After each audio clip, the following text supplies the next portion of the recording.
Hey guys, it's Martial Monkey here, and today's going to be my Star Wars Rebels episode 1, 2, and 3 review. So I was watching the episodes last night. I thought I would do 1, 2, 3, and 4, because like the Spark Rebellion episode, but that was basically, to me, the movie, because it said Star Wars Rebels the movie, and I already did a review of it, so we're just going to do Droids in Distress, and so forth, like episode 1, and so forth. So, the movie, not relevant, not in this list.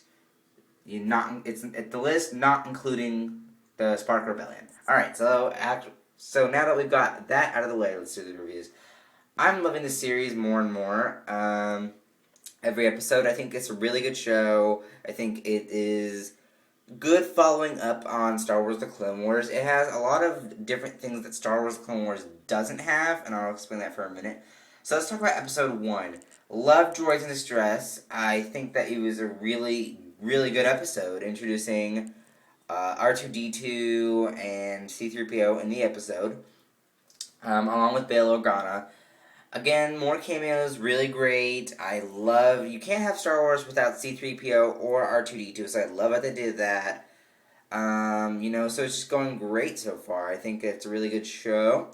One of the things I do like about the show is its gritty animation. It just seems like there's dirt everywhere. It seems like it's the rusty ship and the ghost ship, and it just looks great. One of the things that we didn't like about Star Wars The Clone Wars, well, I don't know if you didn't like it, but I kind of didn't, is that all the surfaces was clean. There's a few reasons for that. One, computer animation is really hard to do. 2, this is like, the ghost ship should probably look that way just because it is lived in a lot and they've been a team a lot. And just because it's overall hard to do computer animation, like I just said, it's hard to put those details in there, but I'm glad that Disney is making efforts to animate, all the, all the dirt and stuff. So I didn't like that. Another thing that I like is episode 2, we got to see a lot of Ezra and, before we go on to that, episode 1 still, we need to talk about that. I think that making it a Zeb story was really great. I liked how they did a Zeb story a Zeb storyline. I hope they do this with all the other characters. It was sort of like a back-to-back. Like, we did see the droids in distress, C-3PO, but it still fit in a Zeb storyline. Like, how his people got, destroyed, how he's the only one left. It really defined a lot about Zeb. I think that they should do that with all the characters. They've pretty much done that with Ezra a lot in the Spark of Rebellion. Now I've done Zeb.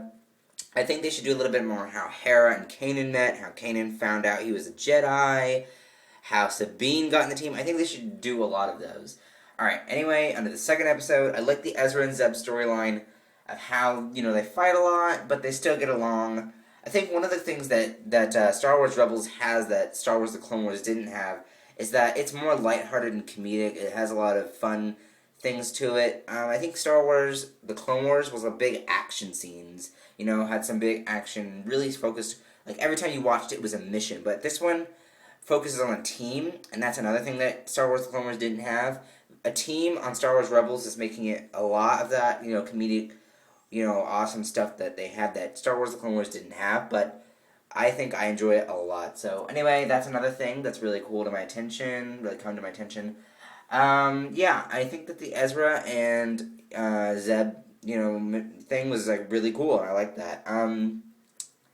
So yeah, that was a really good episode, but I think episode 3, I think that one was a little bit more underdone, just because the Inquisitor, the lightsaber fights, it really felt like a Star Wars The Clone Wars episode, which isn't bad. It's still good. I liked how they at least had Luminara in the episode. Like, she wasn't real, it wasn't the real Luminara, but even just seeing her was, like, enough for me, because that was really fun to watch. And the Inquisitor was really awesome. I think that it was really fun for him to be in there and just lightsaber fight with Kanan. Training Ezra is a little bit harder to do, but they are figuring it out. So, all around, everything's going great. I think that it's really great, and I just can't wait to see more. Alright, guys, that's my review of Star Wars Rebels Episode 1, 2, and 3. Little short summaries of them. And, I'm going to have more Arkham Knight videos up later. Actually, one more. And then I'll have a new show called Wacky Object Saturdays up soon. And Twitter and Instagram links are down below, and see you later. Bye bye.